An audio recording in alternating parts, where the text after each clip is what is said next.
பிஸ்மில்லாஹிர் ரஹ்மானிர் ரஹீம். உத்தம நபியின் உன்னத தோழர்கள் என்கிற ஒரு தலைப்பை தேர்வு செய்து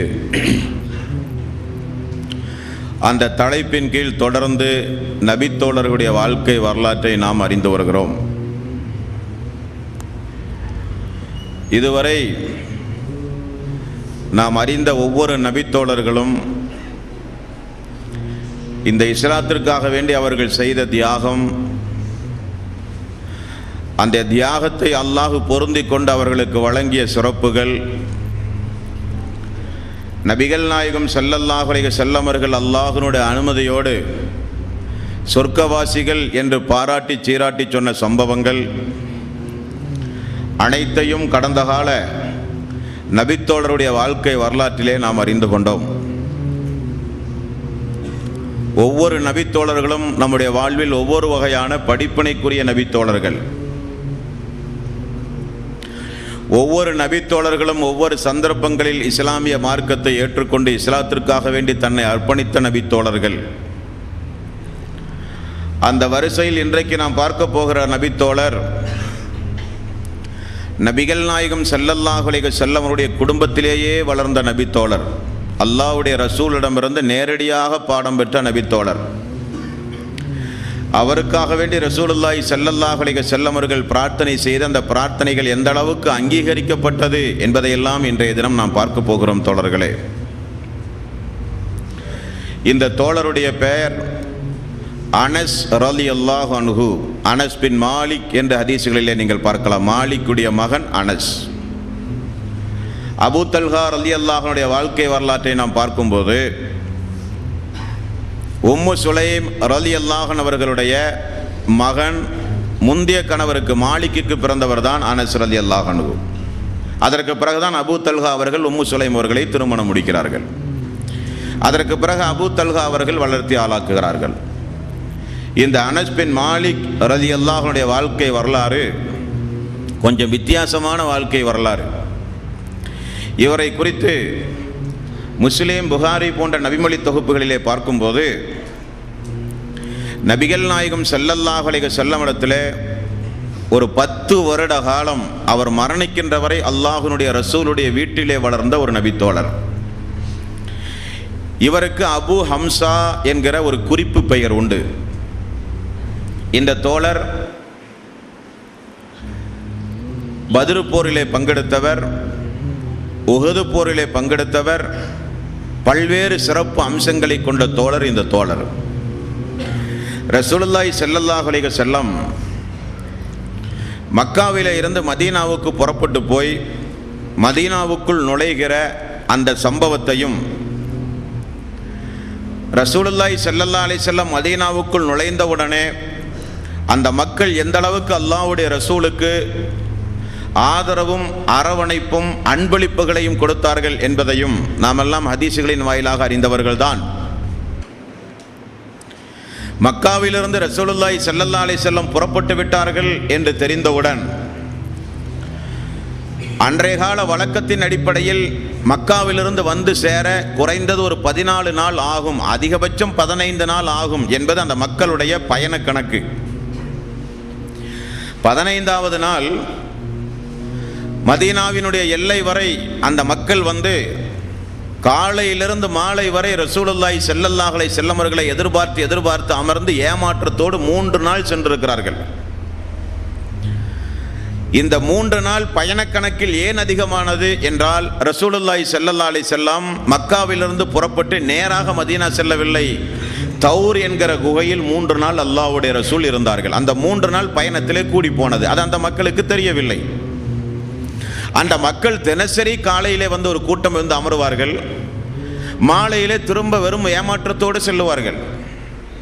இப்படியே இருக்கும் பொழுதுதான் ஒரு யூதன் வந்து சொன்னான், மக்காவிலே இருந்து இறை தூதர் வந்து நீங்கள் எதிர்பார்த்து கொண்டிருக்கிற இறை தூதர் வந்து விட்டார் என்று சொன்னவுடன் மக்கள் எல்லாம் மிகுந்த ஒரு ஆரவாரத்தோடு மதீனாவினுடைய எல்லையில் வந்து நபிகள் நாயகம் ஸல்லல்லாஹு அலைஹி வஸல்லம் அவர்களை புகழ்ந்து பாராட்டி வரவேற்றார்கள். அந்த சம்பவம் ஹதீஸ்களிலே நீங்கள் பார்க்கலாம்.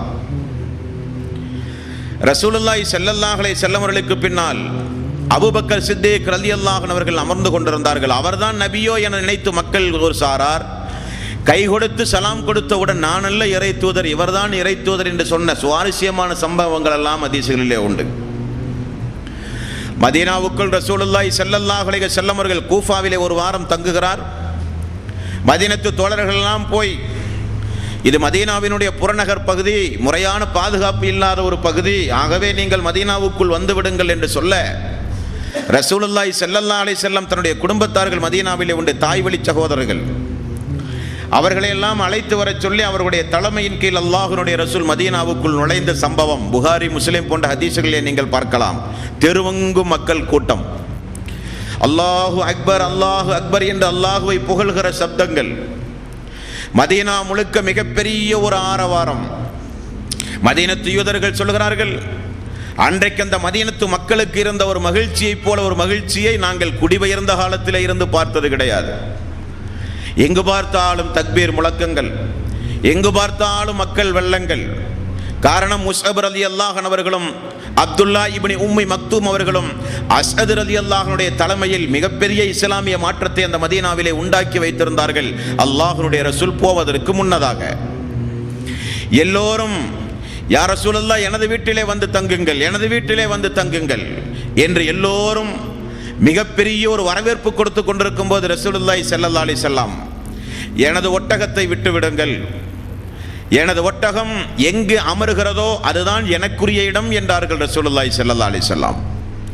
அந்த ஒட்டகம் நடந்து வரும்போது அது நமக்குரிய வீட்டுக்கு அருகில் அமராதா, நம்முடைய வீட்டை தேர்வு செய்யாதா, அல்லாஹ்வுடைய ரசூல் நம்முடைய வீட்டிலே தங்க மாட்டாரா என்று எல்லா மக்களும் எதிர்பார்த்து கொண்டிருக்கும் பொழுதுதான் அந்த வாய்ப்பு அபு அய்யூபுல் அன்சாரி ரலியல்லாஹு அன்ஹுடைய அவருடைய வீட்டுக்கு முன்னால் போய் அமர்ந்தது. அந்த வாய்ப்பு அவருக்கு கிடைத்தது. அவர் காலமெல்லாம் சொல்லுவார் அந்த சம்பவத்தை. மதீனாவுக்குள் நுழைந்தவுடன், அல்லாஹுவால் தேர்ந்தெடுக்கப்பட்ட வீடு எனது வீடு, அல்லாஹ்வுடைய ரசூலுக்குரிய வீடு. அங்கே கொஞ்ச காலம் தங்கினார். மஸ்ஜித் நபவி எழுப்பப்பட்டது. அதை ஒட்டி தனக்குரிய வீடாக ரசூலுல்லாஹி ஸல்லல்லாஹு அலைஹி வஸல்லம் உருவாக்கி கொண்டார். சம்பவம் அதுவல்ல. இன்றைக்கு நாம் பார்க்க போகிற சம்பவம், எல்லோரும் அன்பளிப்பாக அவரவர்களுடைய சக்திகளுக்கு ஏற்றவாறு ஒவ்வொரு பொருள்களை அல்லாஹ்வுடைய ரசூலுக்கு கொண்டு வந்து கொடுத்தார்கள். வாழ்த்துக்கள் சொன்னார்கள், முசாபஹா செய்தார்கள், நிறைய பிரார்த்தனைகளை செய்தார்கள், அல்லாஹுவை புகழ்ந்தார்கள். இப்படி ஒவ்வொருவரும் நன்றி பாராட்டி கொண்டிருக்கும் பொழுது அபூ தல்ஹா ரலியல்லாஹு அன்ஹு அவர்களும் உம்மு சுலைம் ரலியல்லாஹு அன்ஹா அவர்களும் சிறிய பாலகனாக இருந்த 10 வயது பாலகனாக இருந்த அனஸ் ரலியல்லாஹு அன்ஹு அவர்களை கையிலே பிடித்துக்கொண்டு ரசூலுல்லாஹி ஸல்லல்லாஹு அலைஹி வஸல்லம் இடத்திலே வந்தார்கள். யா ரசூலல்லாஹ், எனது மகன் இனி உங்களுடைய பொறுப்பில் வளர வேண்டும். நான் அன்பளிப்பு செய்கிறேன் எனது மகனை. எனது மகன் இறை தூதருடைய பிரார்த்தனைக்கு ஆளாக வேண்டும். எனது மகனுக்கு ஆசிரியராக நீங்கள் இருக்க வேண்டும். எனது மகன் மார்க்கப்பட்டுள்ளவனாக வளர வேண்டும். எனது மகன் உங்களுடைய பிரார்த்தனைக்கு ஆளாக வேண்டும். எனது மகனுக்கும் அல்லாஹ்வுடைய அனுமதியோடு நிறைய நற்செய்திகள் கிடைக்க வேண்டும். ஆகவே எனது மகனை, பாசத்திற்குரிய மகனை, நேசத்திற்குரிய மகனை யா ரசூலல்லாஹ் இதோ நாங்கள் உங்களிடத்திலே ஒப்படைக்கிறோம் என்றார்கள். அனஸ் ரலியல்லாஹு அன்ஹு அவர்கள் சொன்னார்கள், என்னுடைய வாழ்விலே 2 வகையான சந்தோஷம் உண்டு. அதில் முதல் வகையான சந்தோஷம், எனது தாயும் என்னை வளர்ப்பதற்கு பொறுப்பேற்றுக் கொண்ட எனது தந்தையாகிய அபூ தல்ஹா அவர்களும் என்னை அல்லாஹ்வுடைய ரசூலிடத்திலே கொண்டு வந்து ஒப்படைத்த அந்த நாளை நான் இன்றைக்கும் நினைத்து பார்க்கிறேன் என்பார்கள். ரசூலுல்லாஹி ஸல்லல்லாஹு அலைஹி வஸல்லமுடைய வீட்டிலே வளர்ந்தவர் அனஸ் ரலியல்லாஹு அன்ஹு. இவர் அல்லாஹ்வுடைய ரசூலிடமிருந்து எந்த அளவுக்கு மார்க்கத்தை படித்தார், உணர்ந்தார் என்றால் 2286 நபிமொழிகளை இந்த மனித சமுதாயத்திற்கு வழங்கியவர். 3 ஆண்கள், 3 சஹாபாக்கள், அதிகப்படியான ஹதீசுகளை அறிவித்தவர்கள் மொத்தம் 3 பேர்.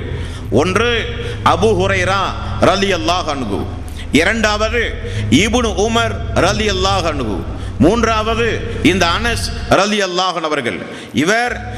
இவருடைய 180 நபிமொழிகளை புகாரி முஸ்லிம் போன்ற ஹதீஸ் கிதாபுகளில் மட்டும் நீங்கள் பார்க்கலாம்.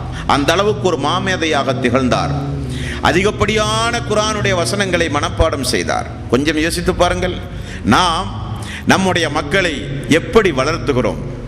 நம்முடைய மக்களுடைய வளர்ப்பில் எந்த அளவுக்கு நாம் அக்கறை செலுத்துகிறோம்? நம்முடைய மகன் உயர் படிப்பு படிக்க வேண்டும், வளரும் பொழுதே கூடுதலான ஆங்கில மொழியோடு நமது மகன் பேச வேண்டும். நமது மகன் வளர்கிற படிக்கிற படிப்புகள் உயர் ரகமான படிப்புகள், உலகத்து படிப்புகள், மேல் படிப்பு, பட்டப்படிப்பு என்று படித்து கை நிறைய சம்பளம் வாங்கி எனது மகன் அமெரிக்காவிலே படிக்கிறான், எனது மகன் ஐரோப்பாவிலே படிக்கிறான், எனது மகன் கை நிறைய ஜப்பானிலே சம்பளம் வாங்குகிறான் என்றெல்லாம் பெருமை பாராட்டுகிற பெற்றோர்களுக்கு மத்தியில் உள்ள ஒரு முன்மாதிரிக்குரிய சம்பவம் இந்த சம்பவம். யா ரசூலல்லாஹ், எனது மகன் ஒரு வியாபாரியாக கூடாது, எனது மகன் இந்த மதீனாவிலே செல்வந்தனாவதை நாங்கள் விரும்பவில்லை, எனது மகன் உங்களிடத்திலே இருந்து மார்க்கத்தை படிக்க வேண்டும், அவன் முஸ்லீமாக வாழ வேண்டும், முஸ்லீமாக மரணிக்க வேண்டும். அவனை எங்களுடைய காலத்திற்கு பிறகு நபிகள் நாயகம் ஸல்லல்லாஹு அலைஹி வஸல்லம் அவர்கள் சொன்னார்கள், மறுமை நாளில் ஒரு சில பெற்றோர்களுக்கு அல்லாஹு தஆலா தங்கத்தாலான கிரீடத்தை கொண்டு வந்து அணிவித்து, மணிமகுடத்தை அணிவித்து அவர்களை சந்தோஷப்படுத்துவானாம். அந்த பெற்றோர்கள் கேட்பார்களாம், யா அல்லாஹ், எதற்கு இந்த அன்பளிப்பு, எதற்கு எங்களை இப்படியெல்லாம் நீ கௌரவிக்கிறாய், நாங்கள் அதற்குரிய அமல்களை என்ன செய்தோம் என்று பெற்றோர்கள் கேட்பார்களாம். அல்லாஹ் சொல்லுவானாம், எனது பாதையில் உனது மக்களை நீங்கள் வளர்த்தீர்கள், குர்ஆனை கற்றார்கள், பிற மக்களுக்கு எடுத்துச் சொன்னார்கள், தன்னுடைய வாழ்விலை நடைமுறைப்படுத்துகிற ஒரு இஸ்லாமிய அழைப்பாளனாக, தாயியாக உங்களுடைய மக்களை நீங்கள் வளர்த்தி ஆளாக்கிய காரணத்தினால் அந்த வெகுமதிகள் உங்களுக்கு இந்த வெகுமதி என்று அல்லாஹ் சொல்லுவதாக ரசூலுல்லாஹி ஸல்லல்லாஹு அலைஹி வஸல்லம் அவர்கள் சொன்னார்களே, அதை எதிர்பார்த்தார்கள் உம்மு சுலைம் ரலியல்லாஹு அன்ஹு, அதை எதிர்பார்த்தார் அபூ தல்ஹா ரலியல்லாஹு அன்ஹு. இன்றைக்கு கூட தனது மகன், தனது மக்கள் மேல் படிப்பு படித்து, உயர் படிப்பு படித்து, பட்டங்கள் பல பெற்று இந்த உலகத்தில் அந்தஸ்தோடு வாழ வேண்டும் என்று விரும்புகிற எத்தனையோ படித்த மேதைகளை எல்லாம் நாம் சந்திருக்கிறோம் நம்முடைய வாழ்வில். ஆனால் இஸ்லாம் என்னவென்று தெரியாது, சலாம் சொல்லுவது என்னவென்று தெரியாது, தந்தை தாய் மரணித்தால் ஜனாசா தொழுகை கூட தொழத் தெரியாது, கபரிலே நின்று கொண்டு அவர்களுக்காக வேண்டி பிரார்த்தனை செய்தல் தெரியாது. வெஸ்டர்ன் கல்ச்சரில் நம்முடைய மக்கள் இன்றைக்கு வளர்க்கப்படுகிறார்கள். அதன் முறையல்ல, அது முறையல்ல. ஒவ்வொரு மனிதனும் பொறுப்பாளி என்றார்கள் ரசூலுல்லாஹி ஸல்லல்லாஹு அலைஹி வஸல்லம். மக்களுக்கு நாம் பொறுப்பு, மக்கள் பெற்றோர்களுக்கு பொறுப்பு. பொறுப்பாளிகள் இல்லாமல் இந்த உலகத்தில் யாருமே கிடையாது. எல்லோரும் இந்த உலகத்திலே பொறுப்பாளிகள். நாம் நம்முடைய மக்களை மார்க்கப்பட்டுள்ள மக்களாக நாம் வளர்த்த வேண்டும். நம்முடைய மக்களுடைய பிரார்த்தனை நமக்கு கிடைக்க வேண்டும், நம்முடைய பிரார்த்தனை நம்முடைய மக்களுக்கு கிடைக்க வேண்டும். இந்த சமுதாயத்தில் மார்க்க அறிவில்லாமல் மக்கள் வளர்க்கப்படுகிற காரணத்தினால் அவர்கள் பெரியவனாகி வளர்ந்து ஆளாகி வந்த பிறகு பெற்றோர்களை மதிக்காமல் பெற்றோர்களை வீட்டை விட்டு துரத்துகிற அவலநிலை இந்த மனித சமுதாயத்தில் ஏன் வந்தது?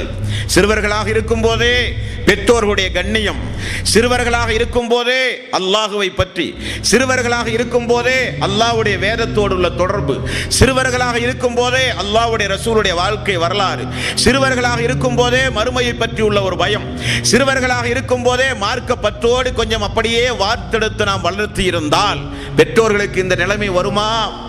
பெற்றோர்களுக்கு இந்த நிலைமை வருமா?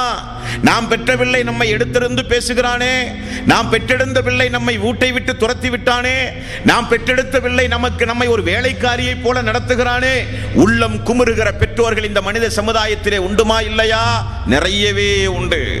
துரத்தி அடிக்கப்பட்ட பெற்றோர்களை பாதுகாக்க அரசாங்கம் முதியோர்கள் இல்லம் வைக்கிற அளவுக்கு இந்த நாட்டிலே கொடுமைகள் தலை விரித்தாடுகிறது. என்ன காரணம்?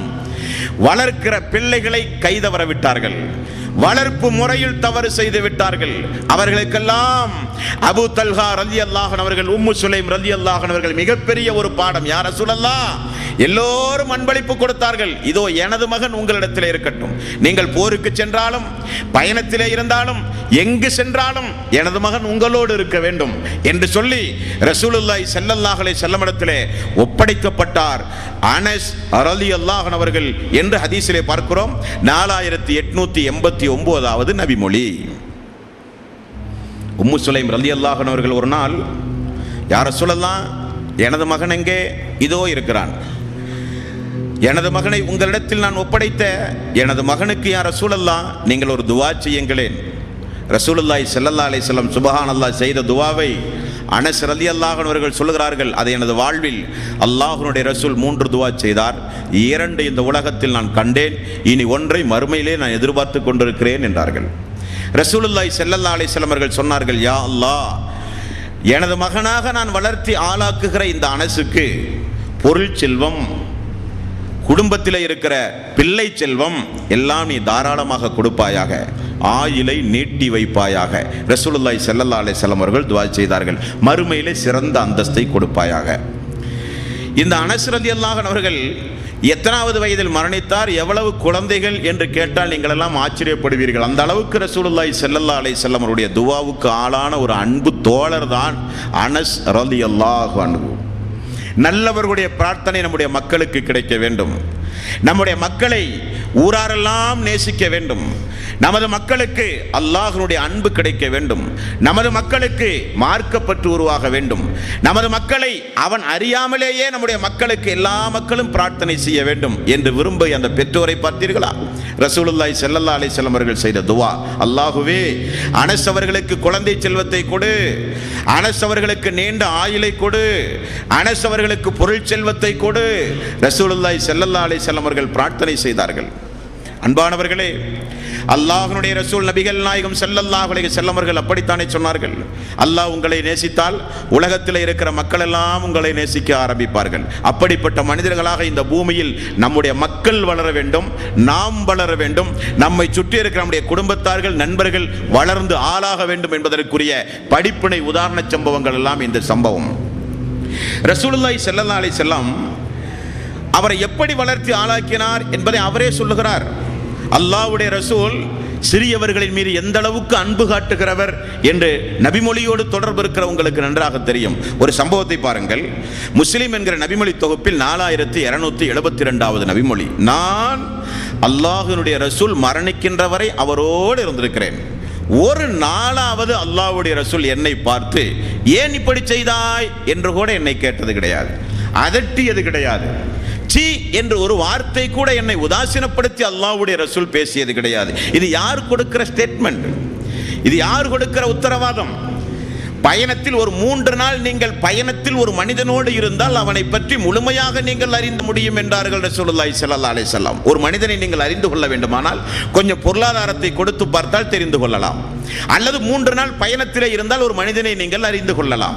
10 ஆண்டு காலம் ஒரு குடும்பத்தில் வார்த்தெடுக்கப்பட்ட ஒரு தோழர் சொல்லுகிறார், அல்லாஹ்வுடைய ரசூலுடைய பண்பு, அவர் என்னை ஒரு நாளும் ஏன் இப்படி செய்தாய் அப்படி செய்தாய் என்கிற வாசகத்தை கூட இந்த காதில் நான் கேட்டது கிடையாது. அல்லாஹ்வுடைய ரசூல் அந்த அளவுக்கு என் மீது அன்பு பாராட்டினார். ஒரு நாள் ஒரு முக்கியமான ஒரு காரியத்திற்கு அல்லாஹ்வுடைய ரசூல் என்னை அனுப்பினார்.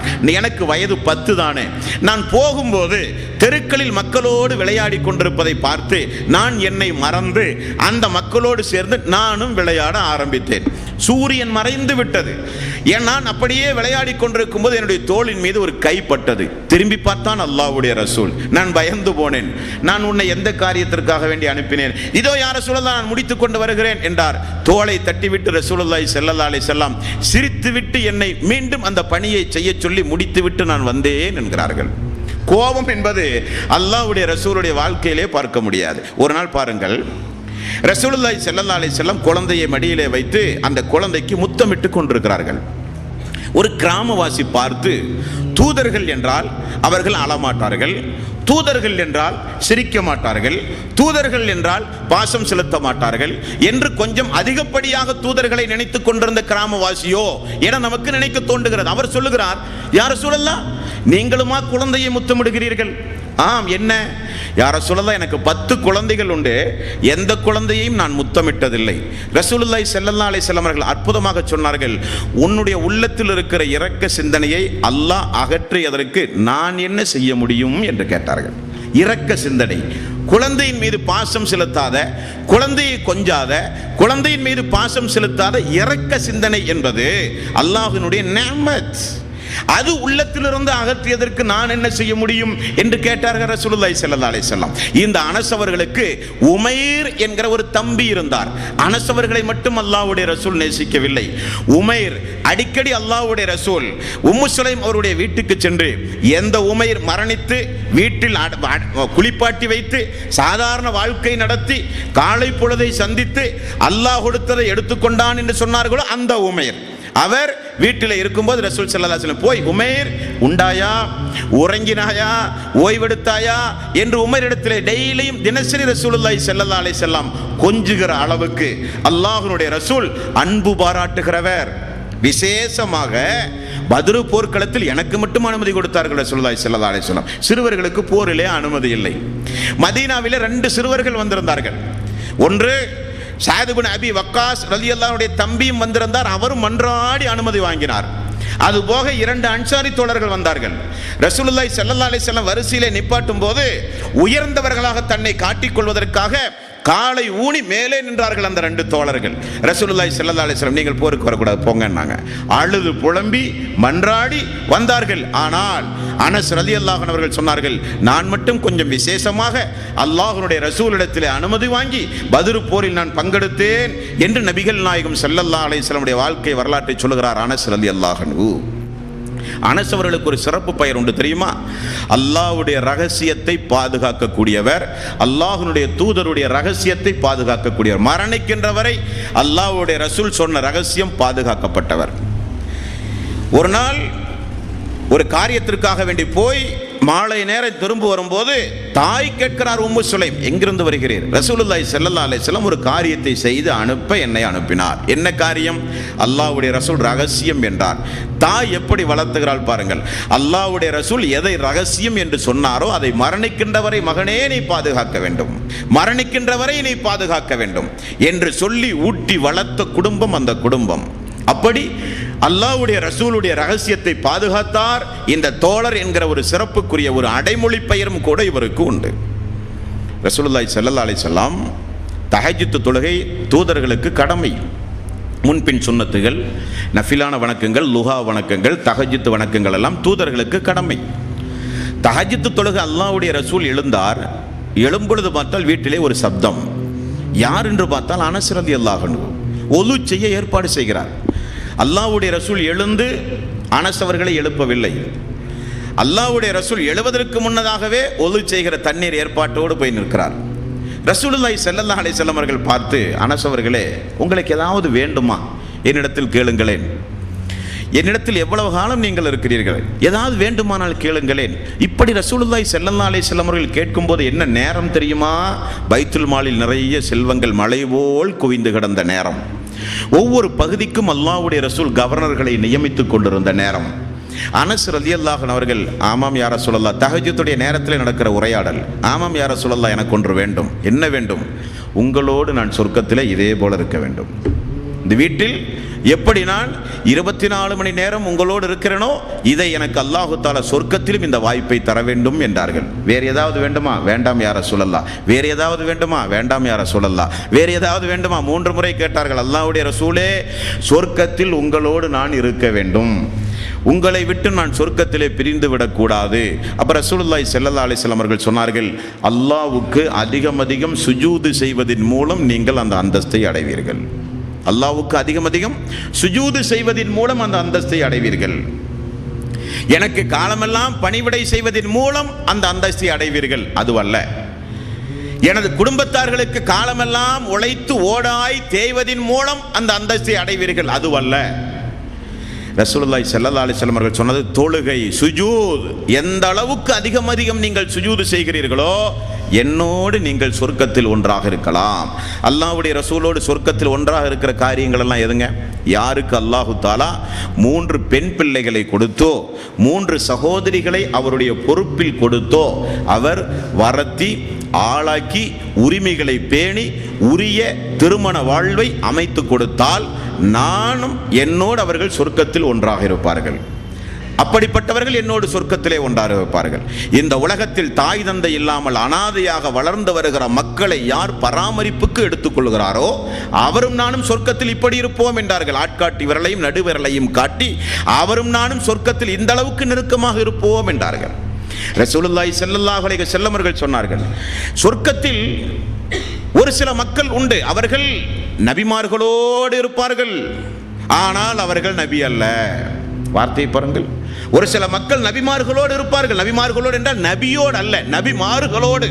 ஆதம் அலைஹிஸ்ஸலாத்து வஸ்ஸலாம் அவர்களிலே இருந்து அல்லாஹ்வுடைய ரசூல் வரை உள்ள லட்சோப லட்ச நபிமார்களோடு அந்த மக்கள் சொர்க்கத்தில் இருப்பார்கள், ஆனால் அவர்கள் நபியும் அல்ல. அவர்கள் சுகதாக்களோடு இருப்பார்கள், அவர்கள் சுகதாக்களும் அல்ல. அவர்கள் அன்பியாக்களோடு இருப்பார்கள், அவர்கள் அன்பியாக்களும் அல்ல. யார் யார் ரசூலல்லாஹ்? அவர்கள் மனசார அல்லாஹ்வை நேசித்தவர்கள், அல்லாஹ்வுடைய ரசூலை நேசித்தவர்கள், அல்லாஹ்வுக்காக வேண்டி வெறுப்பார்கள், அல்லாஹ்வுக்காக வேண்டி நேசிப்பார்கள். அவருடைய கொள்கையே ரப் அல்லாஹ் என்பதுதான் என்று ரசூலுல்லாஹி ஸல்லல்லாஹு அலைஹி வஸல்லம் அவர்கள் சொன்னார்களா இல்லையா? அந்த அந்தஸ்துக்குரிய மக்கள் மறுமையிலே சொர்க்கத்தில் இருப்பார்கள். அல்லாஹ்வை நேசித்து அல்லாஹ்வுடைய ரசூலை நேசித்துள்ளவர்கள் மறுமையிலே சொர்க்கத்தில். 3 பெண் பிள்ளைகளை பெற்று வளர்த்தி ஆளாக்கியவர்கள் அல்லாஹ்வுடைய ரசூலோடு சொர்க்கத்தில். அனாதைகளை பராமரித்தவர்கள் அல்லாஹ்வுடைய ரசூலோடு சொர்க்கத்தில். அதிகம் தொழுதவர்கள் அல்லாஹ்வுடைய ரசூலோடு சொர்க்கத்தில். ரமலானுடைய மாதத்தில் மட்டும் தொழுதால் அல்லாஹ்வுடைய ரசூல் நமக்கு கிடைப்பாரா? ஜும்மாவுடைய நாளில் மட்டும் தொழுதால் அல்லாஹ்வுடைய ரசூல் நமக்கு கிடைப்பாரா? இசாவுடைய நேரத்திலே வந்து ஃபஜ்ர், லொஹர், அசர், மக்ரிப், இஷா என்று எல்லா தொழுகையும் சேர்த்து கலா என்கிற பெயரில் கூட்டி தொழுகை தொழுகிறோமே, அல்லாஹ்வுடைய ரசூல் நம்மோடு இருப்பாரா? அரஐத்தல்லதி யுகத்திபு பித்தீன் ஃபதாலிகல்லதி யதுஉல் யதீம் என்கிற சின்ன ஒரு அத்தியாயம் என்ன சொல்கிறான் அல்லாஹ் தஆலா? ஃபவைலுல் லில் முஸல்லீன், பொடும்போக்காக தொழுகிற மக்களுக்கும் கேடுதான், நரகம்தான் என்று அல்லாஹ் தஆலா சொல்கிறான்.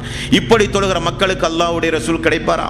மறுமை நாளில் அல்லாஹ் தஆலா தன்னுடைய கால் பாதத்தை வெளியே காட்டி மக்களை சுஜூதுக்காக வேண்டி அழைப்பான். எல்லா மக்களும் சுஜூது செய்வார்கள். ஒரு சில மக்களுடைய முதுகு வளையாது, அப்படியே நிற்பார்கள், ருக்குவுக்கு கூட போக முடியாது. ரசூலுல்லாஹி ஸல்லல்லாஹு அலைஹி வஸல்லம் அவர்கள் சொன்னார்கள். ஏன் முடியாது? அவர்கள் மக்களுக்காக வேண்டியே தொழுதவர்கள், மக்கள் பார்க்க வேண்டும் என்பதற்காக வேண்டி தொழுதவர்கள், உலக விளம்பரத்திற்காக வேண்டி இபாதத்து செய்தவர்கள். அல்லாஹ் அவருடைய முதுகை வளைய விட மாட்டான் மறுமை நாளில் என்று ரசூலுல்லாஹி ஸல்லல்லாஹு அலைஹி வஸல்லம் அவர்கள் சொன்னார்கள். தோழர்களே, அல்லாஹ்வுடைய ரசூல் எழுவதற்கு முன்னதாகவே இந்த தோழர் எழுந்து ஒலு செய்கிற ஒரு ஏற்பாட்டை செய்திருக்கிறார். பார்த்தீர்களா? நம்முடைய குடும்பத்து மக்கள் அப்படி நாம் வளர்த்தி இருக்கிறோமா? பெற்றோர்கள் தஹஜ்ஜுடைய நேரத்தில் எழுவதற்கு முன்னதாகவே பிள்ளைகள் எழுந்து நமக்கு தேவையான ஒலு செய்கிற ஏற்பாட்டை செய்கிற ஒரு குடும்பத்தை கொஞ்சம் கற்பனை செய்து பாருங்கள். ரசூலுல்லாஹி ஸல்லல்லாஹு அலைஹி வஸல்லம் அவர்கள் சொன்னார்கள், பெண்களில் சிறந்தவர்கள் யார் தெரியுமா? மனித சமுதாயத்திலே ஆண்களில் சிறந்தவர்கள் யார் தெரியுமா?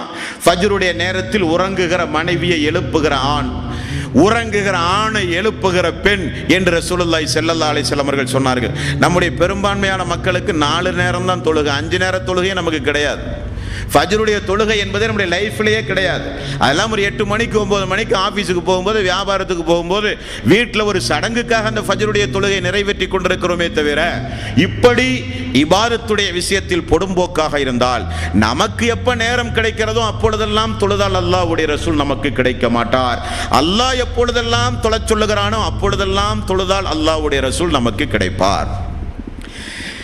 நீங்கள் அல்லாஹுவை பார்க்காவிட்டாலும் அல்லாஹ் உங்களை பார்த்து கொண்டிருக்கிறான் என்கிற உணர்வோடு தொழுங்கள் என்றார்கள் ரசூலுல்லாஹி ஸல்லல்லாஹு அலைஹி வஸல்லம். அப்படி தொழுதால் அல்லாஹ்வுடைய ரசூல் நமக்கு கிடைப்பார். அதைத்தான் சொன்னார்கள். வேறு ஏதாவது வேண்டுமா? ஒன்றும் வேண்டாம் யா ரசூலல்லாஹ், நீங்கள் தான் எனக்கு வேண்டும். எங்கு வேண்டும்? சொர்க்கத்தில் உங்களோடு நான் ஒன்றாக இருக்க வேண்டும். அந்த வாய்ப்பு எனக்கு கிடைக்க வேண்டும் யா ரசூலல்லாஹ் என்று கேட்டவர் அந்த உத்தம தோழர் அனஸ் ரலியல்லாஹு அன்ஹு. அன்பானவர்களே, நபிகள் நாயகம் ஸல்லல்லாஹு அலைஹி வஸல்லம், அனஸ் அவர்களே, உங்களுக்கு நான் ஒரு சில உபதேசங்களை செய்கிறேன். அந்த உபதேசத்தை மரணிக்கின்ற வரை நீங்கள் உங்களுடைய வாழ்விலே நீங்கள் பின்பற்ற வேண்டும் என்று சொல்லி அல்லாஹ்வுடைய ரசூல் செய்த கொஞ்சம் உபதேசம் உண்டு தோழர்களே. அவர் மரணிக்கின்ற வரை அல்லாஹ்வுடைய ரசூல் சொன்ன அந்த உபதேசத்தை என்னுடைய வாழ்வில் நான் பின்பற்றினேன் என்று சொல்கிறார். அல்லாஹ்வுடைய ரசூல் சொன்னார்கள், அனஸ் அவர்களே, இஸ்லாத்தை ஏற்றுக்கொண்ட எந்த ஒரு சகோதரனையும் எந்த நேரத்திலும் நீ தவறாக எண்ணி விடாதே. முதல் வசியத் சகோதரத்துவத்தை குறித்து அல்லாஹ்வுடைய ரசூல் சொல்கிறார்கள். மனித உரிமை, ஒரு சகோதரன் என்பது இன்னொரு சகோதரனுக்கு உடல் உறுப்புகளை போல. கண்ணுக்கு வலி என்றால் எப்படி கை துடிக்கிறதோ, கால்கள் துடிக்கிறதோ, ரோமங்கள் எல்லாம் சிலிர்க்கிறதோ, தோள்கள் எல்லாம் வலிக்கிறதோ, அதே போல ஒரு சகோதரன் என்றால் இன்னொரு சகோதரனுக்கு உடல் உறுப்புகளை போல. ஆகவே சகோதரர்களை குறித்து தவறாக நீங்கள் எண்ணாதீர்கள். இது நீங்கள் மரணிக்கின்ற வரை உங்களுடைய வாழ்விலே பின்பற்றப்பட வேண்டும் என்று ரசூலுல்லாஹி ஸல்லல்லாஹு அலைஹி வஸல்லம் அவர்கள் சொன்னார்கள். ஒரு சகோதரனை குறித்து ஒரு சகோதரன் தவறாக எண்ணினால் உள்ள விளைவென்ன? ஒரு சகோதரி இன்னொரு சகோதரியை குறித்து தவறாக எண்ணினால் உள்ள விளைவென்ன? ஒரு நண்பனை குறித்து இன்னொரு நண்பன் தவறாக எண்ணினால் உள்ள விளைவென்னங்க? நண்பன் பகைவனாவான், குடும்பங்களிலே நிம்மதிகள் இழக்க வேண்டிய சூழ்நிலைகள் ஏற்படும். சமுதாய மக்கள் எல்லாம் நிம்மதிகளை இழக்க வேண்டிய சூழ்நிலை ஏற்படும். எங்கு பார்த்தாலும் குழப்பங்கள் உருவாகும். அல்லாஹு தாலா அவனுடைய அருள்மறையாம் திருமறை குர்ஆனில் 49வது அத்தியாயத்தின் 12வது வசனத்தில் அல்லாஹு தாலா யா அய்யுகல்லதீன ஆமனூ, ஈமான் கொண்டவர்களே என்று அழைத்து அல்லாஹ் கொஞ்சம் ஒழுக்கத்தை கற்றுத்தருகிறான். ரசூலுல்லாஹி ஸல்லல்லாஹு அலைஹி வஸல்லம் அனஸ் ரலியல்லாஹு அன்ஹு அவர்களுக்கு செய்த அந்த முதல் வசியத்தை அல்லாஹ் தஆலா சொல்கிறான். யா அய்யுகல்லதீன ஆமனூ இஜ்தனிபு கஸீரம் மினல் லன்னி இன்ன பஅலல் லன்னி இஸ்முன். சந்தேகம் கொள்ளாதீர்கள். அல்லாஹ் சொல்கிறான், ஈமான் கொண்டவர்களே சந்தேகம் கொள்ளாதீர்கள். ஒரு சில சந்தேகங்கள், ஒரு சில எண்ணங்கள் பாவமாக கூட அமையும் என்று அல்லாஹு தஆலா சொல்கிறான். அப்படித்தானே? ஒரு நண்பனை கெடுத்து சொல்ல வேண்டுமானால் 5 நிமிடம் போதும். கொஞ்சம் நாவிலே விஷத்தை தடவி பேச வேண்டிய விதத்தில் பேசிவிட்டாலே வேலை முடிந்தது. நண்பர்கள் பகைவர்களாகி விடுகிறார்கள். குடும்பத்திலே பிரச்சனைகள் ஏற்படுகிறது. சமூக நிம்மதிகள் சீர்குலைந்து போகிறது. தவறான எண்ணம் என்பது எங்கே கொண்டு போய் விடும் தெரியுமா? ரசூலுல்லாஹி ஸல்லல்லாஹு அலைஹி வஸல்லம் இத்திகாஃப் இருக்கும்போது தனது மனைவியோடு இரவு நேரத்தில் பள்ளிக்கு வெளியிலே நின்று பேசிக் கொண்டிருக்கிறார்கள். 2 சஹாபாக்கள் தொலைவிலே இருந்து நடந்து வருகிறார்கள். பக்கத்தில் வந்தவுடனே கொஞ்சம் வேகமாக நடக்க ஆரம்பித்தார்கள். ரசூலுல்லாஹி ஸல்லல்லாஹு அலைஹி வஸல்லம், தோழர்களே எங்கே வாருங்கள் என்றார்கள். நான் பேசிக்கொண்டிருப்பது எனது மனைவி என்றார்கள். சஹாபாக்கள் சொன்னார்கள், சுபஹானல்லாஹ், அல்லாஹ்வுடைய ரசூலே, என்ன வார்த்தையை நீங்கள் சொல்லிவிட்டீர்கள், என்ன வார்த்தையை நீங்கள் சொல்லிவிட்டீர்கள். ரசூலுல்லாஹி ஸல்லல்லாஹு அலைஹி வஸல்லம் அவர்கள் சொன்னார்கள், நீங்கள் நல்லவர்கள், உள்ளத்தில் சைத்தான் தவறான எண்ணத்தை ஏற்படுத்தி விடுவான் என்றார்கள். என்ன காரணம்? இந்த தவறான எண்ணம் என்பது யாருடைய உள்ளத்திலும் வந்துவிடக்கூடாது. எல்லோரை குறித்து நல்ல எண்ணம் முதலிலே வைத்து பழக வேண்டும்.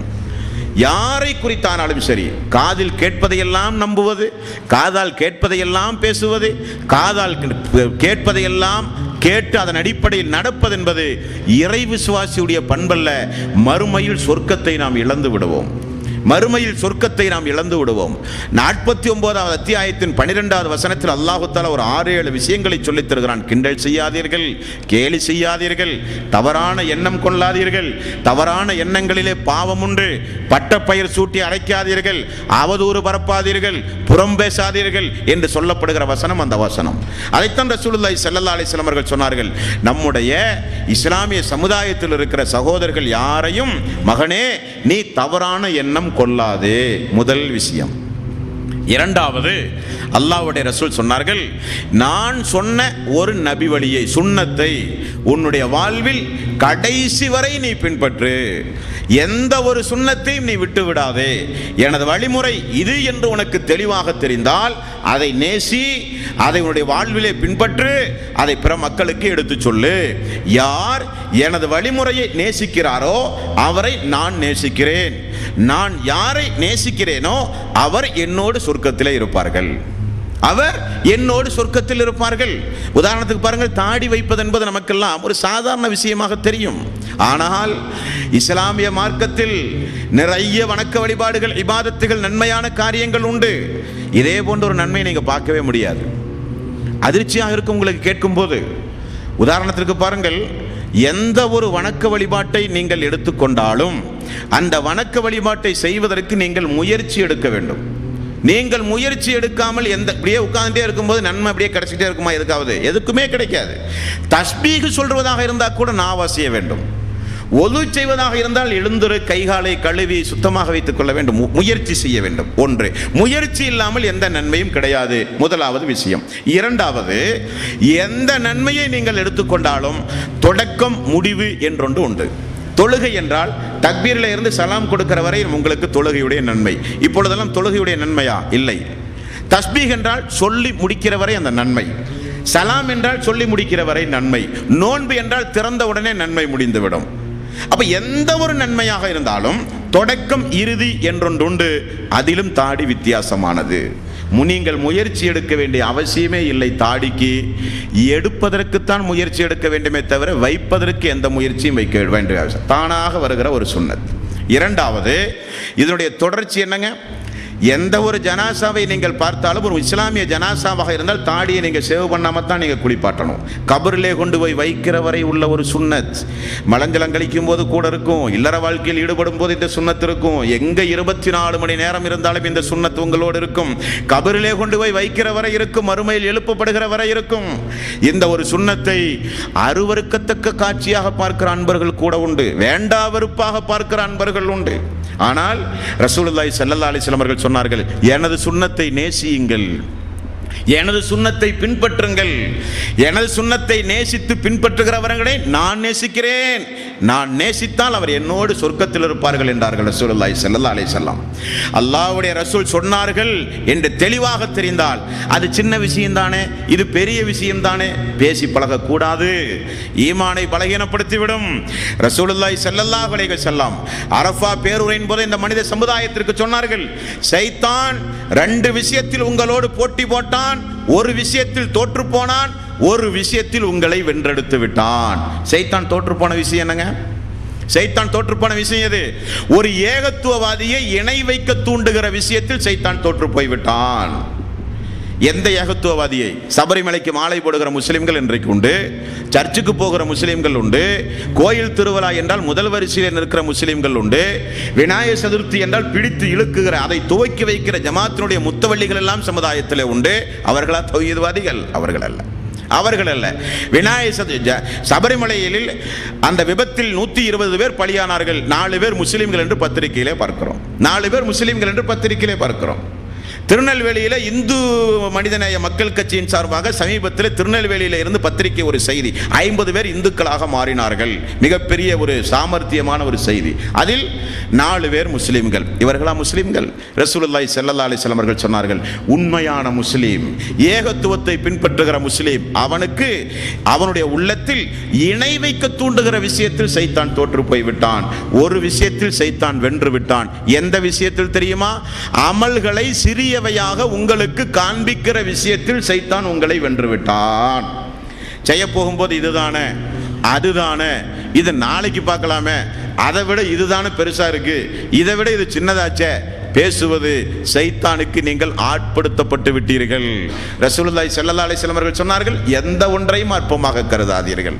எங்க நான் கேட்கிறேன், அல்லாஹ்வுடைய ரசூல் சொன்னார்கள், இந்த மாதிரி நபிமொழிகளை எல்லாம் நீங்கள் படித்து அதை உள்ளத்திலே தாங்கி அதன் அடிப்படையில் நீங்கள் வளர்ந்தால், இப்னு மஸ்ஊத் ரலியல்லாஹு அன்ஹு அவர்கள் சொல்லுவார்கள், ரசூலுல்லாஹி ஸல்லல்லாஹு அலைஹி வஸல்லம் ஒரு சுன்னத் எங்களுடைய பார்வையில் பட்டால், தெரிந்தால் மிகப்பெரிய ஆயுதமாக கையிலே எடுத்து அதை நாங்கள் பின்பற்றுவோம். ரசூலுல்லாஹி ஸல்லல்லாஹு அலைஹி வஸல்லம் அவர்கள் சொன்னார்கள், மிகப்பெரிய ஒரு அநியாயக்காரன் சொர்க்கம் சென்றான். எதற்காக? நாம் வீதியில் நடக்கும்போது பூனை என்கிற ஒரு ஜீவராசி உண்டு, நாய் என்கிற ஒரு ஜீவராசி உண்டு, உண்டுமா இல்லையா? நாய் வீதியிலே கண்டால் கல்லெறிந்து விடுவோம், ஓரமாக ஒதுங்கி செல்லுவோம், அது ஒரு தீண்டத்தகாத பிராணியை போலத்தான் நாம் பார்ப்போம். ஒரு அக்கிரமக்காரன் பாலைவனத்தில் நடந்து வரும் பொழுது ஒரு நாய் நாக்கை தொங்க போட்டு தாகத்தின் காரணமாக அந்த பாசமாக அவனை பார்த்து கொண்டிருந்தது, ஏக்கத்தோடு பார்த்து கொண்டிருந்தது. அந்த அநியாயக்காரன் அதற்கு தாகம் ஏற்படுது என்பதை உணர்ந்து கிணற்றுக்குள் இறங்கி காலுறையை கலட்டி கிணற்றிலே தண்ணீரில் முக்கி வெளியே எடுத்து கொண்டு வந்து நாயினுடைய நாக்கில் அந்த சாக்ஸை அப்படியே பிழிந்து தாகத்தை தீர்த்தான். ஏதாவது உண்டுமா? இது நாய்க்கு தண்ணீர் கொடுத்த மேட்டரா இது? அல்லாஹ் சொல்லுகிறான், என்னுடைய படைப்பினங்களுடைய மீது இரக்கம் காட்டிய காரணத்தினால் அந்த கொடுமைக்காரன் சொர்க்கம் சென்றான் என்று ரசூலுல்லாஹி ஸல்லல்லாஹு அலைஹி வஸல்லம் அவர்கள் சொன்னார். சின்ன விஷயமா பெரிய விஷயமா இது? சொர்க்கம் சென்ற ஒரு பெண், சொர்க்கத்திற்குரிய எல்லா இபாதத்துகளும் அந்த பெண்ணிடத்தில் உண்டு. ஆனால் அந்த பெண் நரகத்திற்கு சென்றால், பெண் என்ன கொடுமை செய்தால்? தொழலையா? நோன்பு வைக்கவில்லையா? அல்லாஹ் குர்ஆனுக்கு மாற்றமாக நடந்த பெண்ணா? அல்ல. வீட்டிலே ஒரு பூனை இருந்தது, அந்த பூனை அந்த பெண் கட்டி போட்டால், கட்டி போட்டது தவறல்ல, அந்த பெண்ணும் உணவு கொடுக்கவில்லை, அந்த பூனையும் உணவு தேட அந்த பெண் அனுமதிக்கவில்லை. பசியும் பட்டினியுமாக அந்த பூனை செத்து போனது. ரசூலுல்லாஹி ஸல்லல்லாஹு அலைஹி வஸல்லம் அவர்கள் சொன்னார்கள், அல்லாஹ்வுடைய ஒரு உயிரை அற்ப அநியாயமாக கொன்றதற்காக சொர்க்கத்து பெண் நரகத்திற்கு சென்றாள். பூனைக்கும் உயிர் கொடுக்கப்பட்டு பூனையும் சேர்ந்து சித்திரவதை என்று ரசூலுல்லாஹி ஸல்லல்லாஹு அலைஹி வஸல்லம் அவர்கள் சொன்னார்கள். ஆக அல்லாஹ்வுடைய ரசூலுடைய ஒரு சுன்னத் என்று நமக்கு தெரிந்தால் 1% கூட அனுமதிக்கவே கூடாது விடுவதற்கு. வெறுப்பு என்பது வந்துவிடக்கூடாது. ரசூலுல்லாஹி ஸல்லல்லாஹு அலைஹி வஸல்லம் அவர்கள் சொன்னார்கள் என்றால் முஸ்லிம்களுடைய அடையாள சின்னம் தொப்பி அல்ல. முஸ்லிம்களுடைய அடையாள சின்னம் தஸ்பீமணி அல்ல, முஸ்லிம்களுடைய அடையாள சின்னம் தொழுகை. முஸ்லிம்களுடைய கலாச்சாரம் சலாம் சொல்லுவது, நன்றி பாராட்டுவது, தாடி வைப்பது, வெளிப்படையான சுன்னத்துகளை பேணுவது. அல்லாஹ்வுடைய ரசூலை இப்படித்தாங்க நேசிக்கிறது. 3வது அத்தியாயத்தின் 31வது வசனம், குல் நபியே நீங்கள் சொல்லுங்கள், இன் குன்தும் துஹிப்பூனல்லாஹ், அல்லாஹ்வுடைய நேசம் உங்களுக்கு வேண்டுமா, ஃபத்தபியூனி, என்னை பின்பற்றுங்கள் என்று நபியே நீங்கள் சொல்லுங்கள். அல்லாஹ்வுடைய நேசம் வேண்டுமானால் அல்லாஹ்வுடைய ரசூலை நாம் பின்பற்ற வேண்டும். இதை 2வதாக அனஸ் ரலியல்லாஹு அன்ஹு அவர்களுக்கு சொன்னார்கள். என்னுடைய நடைமுறை வழிமுறை சுன்னத் என்று தெரிந்தால் அதை வாழ்விலே பின்பற்றுங்கள். பின்பற்றுகிறவர்களை நான் நேசிப்பேன், நான் நேசிக்கிறவர்கள் என்னோடு சொர்க்கத்திலே இருப்பார்கள். அடுத்தது அல்லாஹ்வுடைய ரசூல் சொன்னார்கள், நீங்கள் எந்த வீட்டுக்குள் புகுந்தாலும், உங்களுடைய வீடானாலும் பிறருடைய வீடானாலும் சலாம் சொல்லாமல் நுழையாதீர்கள். ரசூலுல்லாஹி ஸல்லல்லாஹு அலைஹி வஸல்லம் அவர்கள் சொன்னார்கள். நம்முடைய வீட்டில் அந்த பழக்கம் உண்டுமா? நண்பர்களுடைய வீடுகளுக்கு சென்றாலும் அந்த பழக்கம் உண்டுமா? இருந்தால் பாராட்டுக்குரிய குணம், அது நாம் வரவழைத்துக் கொள்ள வேண்டும். சட்டன நம்முடைய வீடுகளாக கூட ரசூலுல்லாஹி ஸல்லல்லாஹு அலைஹி வஸல்லம் அவர்கள் சொன்னார்கள், பூட்டிய வீட்டை திறந்து செல்வதாக இருந்தாலும் சலாம் சொல்லுங்கள். காரணம், மலக்குமார்கள் அங்கே இருக்கிறார்கள். பூட்டிய வீடு, திறந்த வீடு அல்ல. ஆனால் நம்முடைய வீட்டிலே அப்படி ஒரு பழக்க வழக்கத்தோடு நாம் வளரவே இல்லை. வளராத அளவுக்கு நம்முடைய அறிவுத்திறனை மழுங்க வைத்து விட்டார்கள் என்றுதான் சொல்ல வேண்டும். என்ன நம்ம மக்களுக்கே சலாம் சொல்றதா, நம்ம மனைவிக்கு சலாம் சொல்றதா, நம்ம உம்மாவுக்கு சலாம் சொல்றதா, ஒரு தாழ்வு மனப்பான்மை உருவாகி விட்டது பார்த்தீர்களா?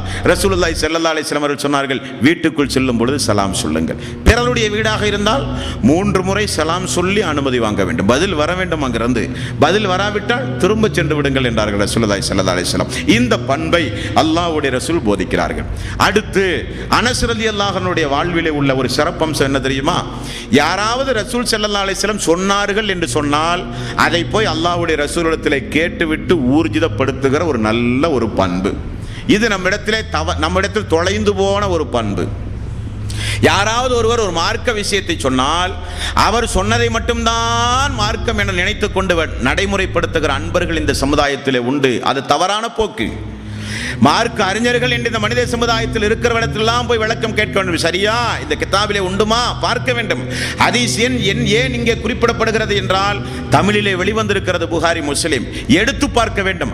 அன்சார் பள்ளியில் பயானிலே சொன்னார்கள், சொல்லுவது கூடாது. புகாரியிலே உண்டு, முஸ்லிமிலே உண்டு, நசையில் உண்டு என்ற ஹதீஸ் ஆதாரத்தோடு பேச நீங்கள் பழக வேண்டும். முஆத் பின் ஜபல் ரலியல்லாஹு அன்ஹு அவர்கள் அன்சாரி தோழர், அல்லாஹ்வுடைய ரசூலுக்கு ரொம்ப நெருக்கமானவர். ஒரு நாள் அல்லாஹ்வுடைய ரசூலோடு வாகனத்தில் அமர்ந்து செல்லும் போது முஆதே என்றார்கள். அல்லாஹ்வுடைய ரசூலே, இதே நான் கட்டுப்பட்டேன் என்றார்கள். உங்களுக்கு ஒரு நற்செய்தியை சொல்லவா? என்ன நற்செய்தி யா ரசூலல்லாஹ்? யார் ஒருவர் ஷஹாதத்து கலிமா அஷ்ஹது அல்லா இலாஹ இல்லல்லாஹ் அஷ்ஹது அன்ன முஹம்மதர் ரசூலுல்லாஹ் என்று சொன்ன நிலையில் மரணிக்கிறார்களோ அவர்கள் சொர்க்கம் செல்லுவார்கள், சொர்க்கம் சென்றே தீருவார்கள், என்றைக்காவது சொர்க்கம் செல்வார்கள் என்றார்கள். முஆத் பின் ஜபல் சொன்னார்கள், யா ரசூலல்லாஹ் மக்களுக்கு அறிவிக்கட்டுமா? நான் மக்களுக்கு அறிவிக்கட்டுமா? உடனே ரசூலுல்லாஹி ஸல்லல்லாஹு அலைஹி வஸல்லம் அவர்கள் சொன்னார்கள், இதையும் சேர்த்து அறிவி. சொர்க்கம் என்பது 100 படித்தரம். இது மட்டும் சொல்லி எல்லா தீமைகளையும் செய்து அல்லாஹ் நாடி கடைசியாக ஜஹன்னமியூன் என்று சொல்லி நெத்தியில் நரகத்திலிருந்து வெளியேற்றப்பட்டவன் என்கிற முத்திரையோடு சொர்க்கம் செல்லுகிற மனிதர்கள் கடைசி சாரார். அது வேண்டுமா? அல்ல. சொர்க்கத்தில் உன்னதமான ஜன்னத்துல் ஃபிர்தௌஸ் என்கிற உன்னதமான தரம் உண்டு, அதையும் சேர்த்து சொல்லுங்கள் என்றார்கள். இந்த செய்தியை அனஸ் ரலியல்லாஹு அன்ஹு அவர்களுக்கு முஆத் அவர்கள் சொல்லுகிறார். அனஸே எங்கே ஓடி வா. ரசூலுல்லாஹி ஸல்லல்லாஹு அலைஹி வஸல்லம் அவர்கள் சொன்னார்கள், அஷ்ஹது அல்லா இலாஹ இல்லல்லாஹ் அஷ்ஹது அன்ன முஹம்மதர் ரசூலுல்லாஹ் என்று சொன்னவர் சொர்க்கம் செல்லுவார் என்றார். அனஸ் அவர்களுக்கு ஒன்றுமே புரியவில்லை. நேரடியாக ரசூலுல்லாஹி ஸல்லல்லாஹு அலைஹி வஸல்லம், யா ரசூலல்லாஹ், முஆத் இப்படி சொல்லுகிறாரே, நீங்கள் சொன்னதாக அது உண்மையா? ஆமாம் ஆமாம். மக்களுக்கு சொல்லவா? தாராளமாக சொல்லுங்கள், தாராளமாக சொல்லுங்கள். ஒரு நாள் உஹது மலை அடிவாரத்தில் அபூதர் ரலியல்லாஹு அன்ஹு அவர்களோடு ரசூலுல்லாஹி ஸல்லல்லாஹு அலைஹி வஸல்லம் அமர்ந்து கொண்டிருந்தார். அபூதரே, நான் வரும் வரை இங்கே நில்லுங்கள், நான் வராத வரை நீங்கள் அங்கே வரக்கூடாது என்று சொல்லி மலைக்கடியிலே நிற்க வைக்கிறார். ரசூல் ஸல்லல்லாஹு அலைஹி வஸல்லம் போனவர் ஆளை காணோம். ஆனால் யாரிடத்திலோ பேசுவதாக அவருக்கு ஒரு சப்தம். நான் ஒரு காலை எடுத்து வைத்தேன் அந்த திசையை நோக்கி. அல்லாஹ்வுடைய ரசூல் அங்கேயே நில்லுங்கள் என்று சொன்ன காரணத்தினால் நான் அங்கேயே நின்று விட்டேன். சிறிது நேரம் பொறுத்து அல்லாஹ்வுடைய ரசூல் பேசிக்கொண்டே வருகிறார். களிமா சொன்னவர் சொர்க்கம் செல்லுவார், களிமா சொன்னவர் சொர்க்கம் செல்லுவார், திருடினாலும் விபச்சாரம் செய்தாலும் கொலை செய்தாலும் என்று சொல்லிக் கொண்டே வந்தார். அபூதர் கேட்டார், யார் ரசூலல்லாஹ், யார் அவர்? அவர் ஜிப்ரீல். அல்லாஹ் இந்த சமுதாயத்திற்கு, எனது சமுதாயத்திற்கு அல்லாஹ் கொடுத்த மிகப்பெரிய ஒரு அருள் நியாமத்தை சொல்லிவிட்டு போனார் என்றார்கள். என்ன யார் ரசூலல்லாஹ்? திருடினாலும் விபச்சாரம் செய்தாலும் கொலை செய்தாலும் கடைசியில் ஒரு மனிதன் ஷஹாதத்து களிமா சொல்லி தௌஹீதை பாதுகாத்தால் அவன் நிச்சயம் சொர்க்கம் செல்லுவான் என்றார்கள். யார் ரசூலல்லாஹ்? திருடினாலும் விபச்சாரம் செய்தாலும் கொலை செய்தாலுமா? ஆமாம். திருடினாலும் விபச்சாரம் செய்தாலும் கொலை செய்தாலுமா? ஆமாம். திருடினாலும் விபச்சாரம் செய்தாலும் ஆமாம்.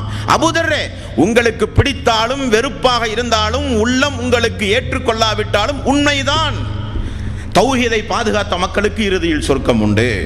ரசூலுல்லாஹி ஸல்லல்லாஹு அலைஹி வஸல்லம் அவர்கள் சொன்னார். அப்ப அந்த செய்தியை ஊர்ஜிதப்படுத்துகிறார்கள்.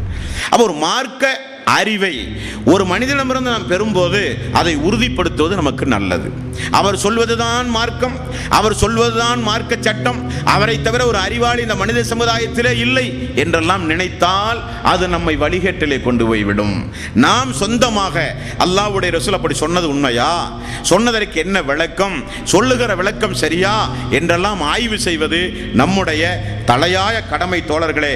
அப்படி நாம் நம்முடைய வாழ்வை பயிற்றுவிக்க வேண்டும். அடுத்தது பாருங்கள், அனஸ் ரலியல்லாஹு அன்ஹு அவர்கள் மூத்தவர்களோடு இருந்து கொண்டு அப்படியே பேசும்போது ரசூலுல்லாஹி ஸல்லல்லாஹு அலைஹி வஸல்லமுடைய வயிற்றை பார்த்து விட்டார்கள். ஒரு நாள் அந்த வயிற்றிலே கொஞ்சம் அப்படியே கீழே கற்கள் கட்டப்பட்டிருக்கிறது.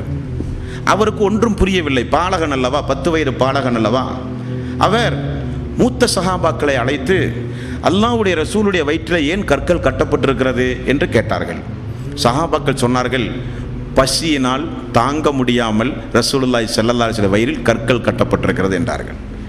அனஸ் அவர்களை பாருங்கள், ஓடி போய் உம்மு சுலைம் அவர்களே, எனது தாயே, அல்லாஹ்வுடைய ரசூல் வயிறில் கற்கள் கட்டப்பட்ட நிலையில் பள்ளியில் இருக்கிறார், பசி கொடுமை தாங்காமல் என்று சொன்னவுடன் உம்மு சுலைம் அவர்கள், மகனே, நம்மில் 1-2 பேருக்கு மட்டும் கொஞ்சம் ரொட்டி துண்டுகள் உண்டு, எடுத்து அல்லாஹ்வுடைய ரசூலை மட்டும் அழைத்து வா, பசியை தீர்ப்போம் என்று சொன்னார். ரசூலுல்லாஹி ஸல்லல்லாஹு அலைஹி வஸல்லம் அவர்களை அனஸ் அழைத்து வர வந்து நின்றார். மக்களோடு இருக்கும்போது அல்லாஹ்வுடைய ரசூலை மட்டும் எப்படி கூப்பிடுவது என்று நான் கொஞ்சம் தூரமாக நின்றேன். ரசூலுல்லாஹி ஸல்லல்லாஹு அலைஹி வஸல்லம், என்ன உமது வீட்டில் விருந்தா என்று கேட்டார். ஆமாம் யா ரசூலல்லாஹ் என்றேன். முன்னால் செல், நான் பின்னால் வருகிறேன் என்றேன். ரசூல் ஸல்லல்லாஹு அலைஹி வஸல்லம் அவர்கள் அனஸ் அவர்களுக்கு பின்னால் போய் வீட்டிலே உணவு உண்டார், சஹாபாக்களுக்கெல்லாம் அற்புதம் நிகழ்த்தினார் என்று போன்ற பயான்களை நம்ம பார்த்துருப்போம். இங்கே கவனிக்கப்பட வேண்டிய விஷயம் என்ன தெரியுமா? அல்லாஹ்வுடைய ரசூலை பொறுத்தவரையில் அவர் நபி மட்டுமல்ல, மிகப்பெரிய ஒரு அரசியல் தலைவர், ஆன்மீக தலைவர், போர் என்று வந்தால் போர் தளபதி, குடும்பத்தினுடைய தலைவர், சமுதாய தலைவர், ஒரே நேரத்தில் ஒரு 8-10 பதவிகளோடு வாழ்ந்து கொண்டிருந்த மிகப்பெரிய ஒரு சாம்ராஜ்யத்திற்கு சொந்தமான, சொன்னால் உயிர் விடுகிற தோழர்களை பெற்றிருக்கின்ற ஒரு மாமனிதர் ரசூலுல்லாஹி ஸல்லல்லாஹு அலைஹி வஸல்லம். அந்த நேரத்தில் மழை போல கிராமத்துப்புற மக்கள் எல்லாம் பைத்துல் மாலில் ஏதாவது வந்து கேட்டால் ஒட்டகம் நிறைய ஏற்றி அனுப்புங்கள் என்று ரசூலுல்லாஹி ஸல்லல்லாஹு அலைஹி வஸல்லம் சொல்லுகிற அளவுக்கு பைத்துல் மாலில் நிரம்பி வழிந்த அரசாங்க சொத்து நிரம்பி இருந்த நேரத்தில் கூட அல்லாஹ்வுடைய ரசூலுடைய பசியை போக்கியது யாருங்க? ஒரு பணியாளர். எந்த பணியாளர்? அல்லாஹ்வுடைய ரசூலிடத்திலே பணிபுரிந்து கொண்டிருந்த ஒரு பணியாளர். அல்லாஹ்வுடைய ரசூலுடைய வாழ்க்கை வரலாற்றை இந்து மக்களோ கிறிஸ்தவ மக்களோ இஸ்லாம் அல்லாத மக்களோ படித்தால் இஸ்லாத்தை தழுவாம நிச்சயம் இருக்க மாட்டார்கள், நிச்சயம் இருக்க மாட்டார்கள். அப்படிப்பட்ட ஒரு தலைவர் ரசூலுல்லாஹி ஸல்லல்லாஹு அலைஹி வஸல்லம். மதீனா வந்து இஸ்லாமிய சாம்ராஜ்யம் உருவான உடனே அல்லாஹ்வுடைய ரசூல் செய்த அறிவிப்பு தெரியுமா உங்களுக்கு? தெரிந்து கொள்ளுங்கள். நாளது தேதியிலிருந்து அரசாங்க சொத்திலிருந்து ஒரு பைசா கூட முஹம்மதுடைய குடும்பத்திற்கோ ஹலால் அல்ல, அது ஹராம் என்றார்கள். பைத்துல் மாலிலே இருந்து பொருளாதாரம் பெறுவது, தர்மம் இந்த முஹம்மதுடைய குடும்பத்திற்கு ஹராம் என்று அறிவித்தார்கள். ஏற்கனவே ரசூலுல்லாஹி ஸல்லல்லாஹு அலைஹி வஸல்லம் அவர்கள் சொன்னார்கள், மக்களும் உங்களை நேசித்து அல்லாஹ் உங்களை நேசிக்க வேண்டுமானால் மக்களின் பொருளாதாரத்தின் மீது ஆசை கொள்ளாதீர்கள் என்றார்கள். ஆசை கொள்ளுவாரா அல்லாஹ்வுடைய ரசூல்? அல்ல. யாசகம் கூடாது, மக்களுடைய பொருளாதாரத்தை விரும்புதல் கூடாது, பைத்துல் மால் கூடாது, தர்மம் கூடாது.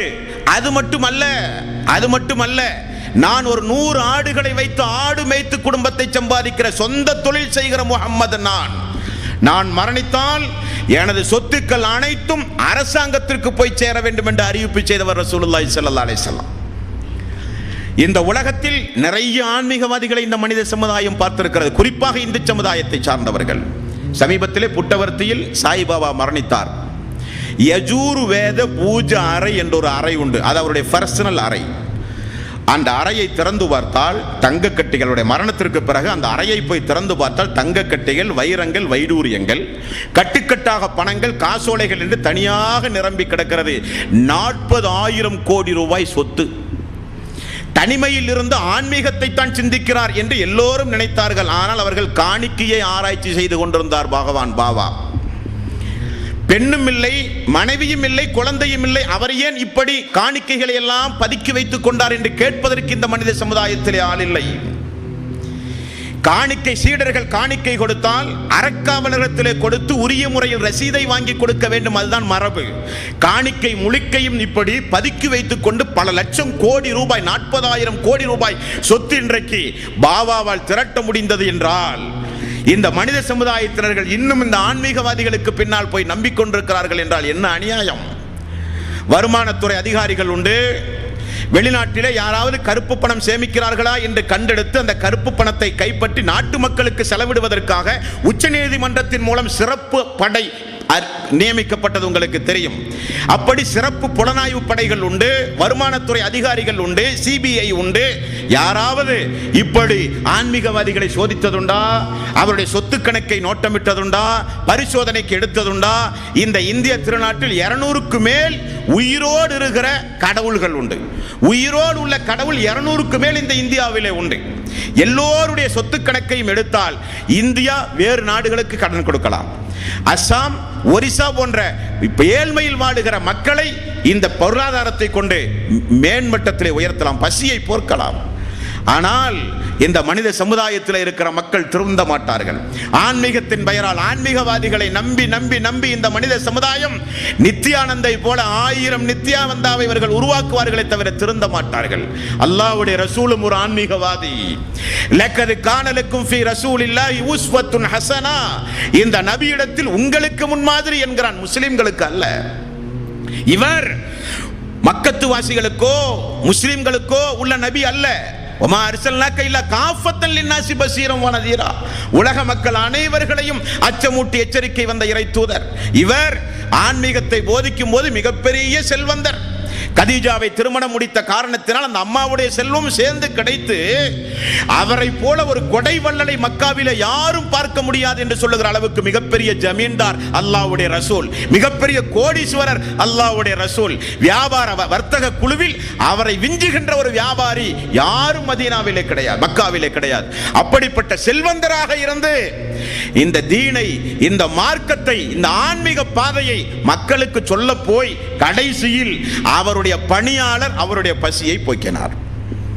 அல்லாஹ்வுடைய ரசூல் ஒரு நாள் மூலையிலே சுருண்டு கிடந்தார். அனஸ் அவர்கள் ஓடி போய் அல்லாஹ்வுடைய ரசூலே, அல்லாஹ்வுடைய ரசூலே என்றார்கள். என்ன என்று கேட்டார். என்ன பேச்சிலே ஒரு நடுக்கம், பள்ளியிலே மூலையில் சுருண்டு கிடக்க என்ன காரணம்?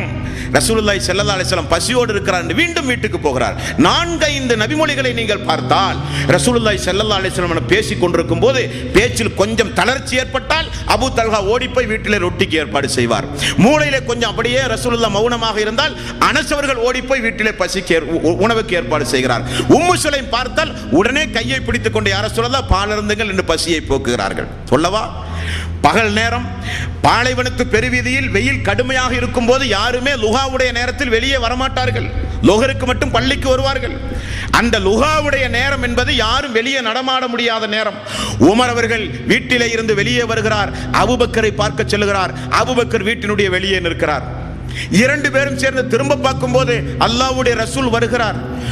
அல்லாஹ்வுடைய ரசூல் வந்தவுடனே என்ன இந்த நேரத்தில் வெளியே நிற்கிறீர்கள் என்று கேட்கும் போது உமர் அவர்கள் சொன்னார்கள், அல்லாஹ்வுடைய ரசூலே, பசியின் கொடுமை காரணத்தினால் வெளியே வந்தேன். அபூபக்கர் சொன்னார், யா ரசூலல்லாஹ், அதுதான் காரணம். அல்லாஹ்வுடைய ரசூல் சொன்னார்கள், பசியினால் தான் நானும் வீட்டிலே இருந்து வெளியே வந்தேன். பார்க்க முடியுமா ஒரு தலைவரை? இப்படிப்பட்ட ஒரு ஆன்மீகவாதியை, இப்படிப்பட்ட ஒரு அரசியல் தலைவரை உலகம் பார்த்ததுண்டா தோழர்களே? அதைத்தான் அனஸ் ரலியல்லாஹு அன்ஹு அவர்கள் சொன்னார்கள், என்னை வளர்த்தி ஆளாக்கினார்கள் ரசூலுல்லாஹி ஸல்லல்லாஹு அலைஹி வஸல்லம். ஆனால் அவர் பசி கொடுமையோடு இருந்ததை நான் பார்த்தேன். தோழர்களிடத்திலே கேட்டேன், ஏன் கற்கள் எல்லாம் கட்டப்பட்டிருக்கிறது வயிற்றில், என்ன காரணம் என்று கேட்டேன். அல்லாஹ்வுடைய ரசூல் பசியினால் கட்டியிருக்கிறார் என்று சொன்னவுடன் என்னால் தாங்க முடியவில்லை.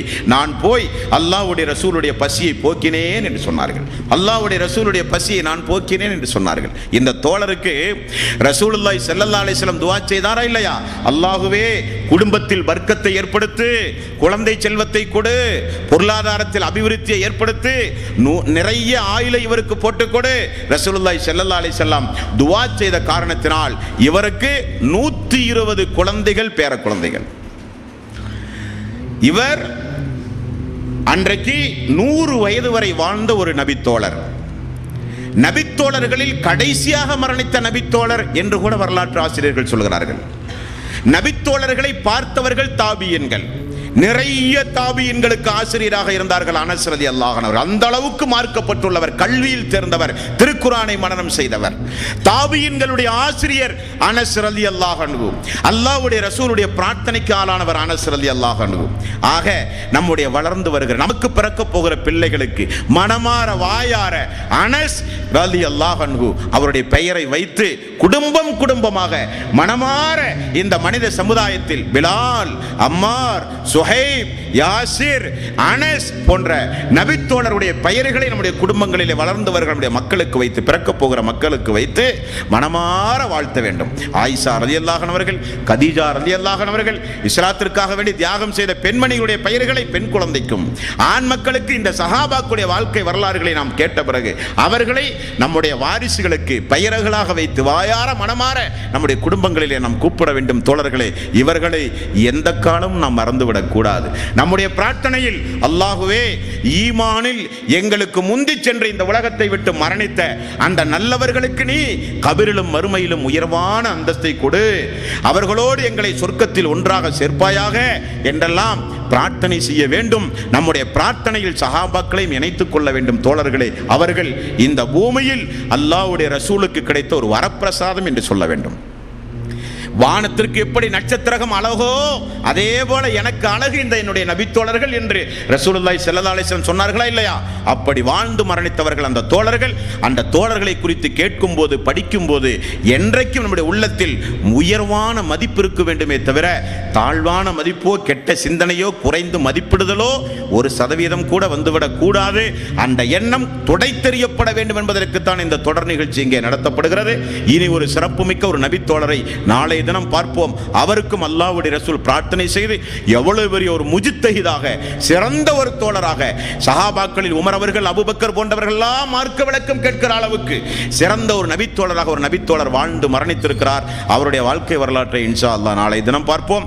வஆகிரு தஅவானா அனில் ஹம்துலில்லாஹி ரப்பில் ஆலமீன். அஸ்ஸலாமு அலைக்கும் வரஹ்மத்துல்லாஹி.